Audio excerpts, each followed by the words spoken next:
மனநலம் பாதிக்கப்பட்ட இளைஞரின் உடல் தோண்டி எடுக்கப்பட்டுள்ளது. காப்பக உரிமையாளர் கவிதாவின் தோட்டத்தில் புதைக்கப்பட்ட உடல் தோண்டி எடுக்கப்பட்டுள்ளது. அண்மை செய்தியை பார்க்கலாம். மகாலிங்கபுரம் முல்லை நகரில் உள்ள யுத்தரா சேரிட்டபிள் ட்ரஸ்ட் எனும் காப்பகத்தில் இளைஞர் கொலை செய்யப்பட்டதாக தகவல் வெளியானது. 3 மாதங்களுக்கு முன் சோமனூரைச் சேர்ந்த 21 வயதான இளைஞரை அவரது தந்தை இந்த காப்பகத்தில் சேர்த்தார்.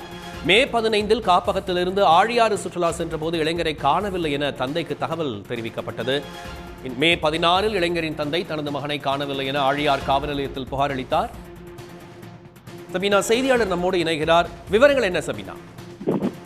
பொள்ளாச்சியில் செயல்பட்டு வரும் யுத்ரா ட்ரஸ்ட் ஜென் ஹீலிங் என்ற அறக்கட்டளையில் வருண்காந்த் என்ற இளைஞரை அவரது தந்தை சோமனூர் பகுதியிலிருந்து மருத்துவ உதவிகளுக்காக இங்கு வந்து சேர்த்திருந்தார். கடந்த 3 மாதங்களாக இவர் சிகிச்சை பெற்று வந்தார். இந்நிலையில் கடந்த 15ஆம் தேதி இந்த இளைஞர் காணவில்லை என தந்தைக்கு தகவல் தெரிவிக்கப்பட்டதை அடுத்து ஆழியார் காவல் நிலையத்தில் இது குறித்து அவர் புகார் அளித்திருந்தார். புகாரின் பேரில் அங்குள்ள காவலர்கள் இது குறித்து தேடி வந்தனர். இந்நிலையில் திடீர் திருப்பமாக அந்த இளைஞர் கொலை செய்யப்பட்டுள்ளதாக தகவல் வெளியானது.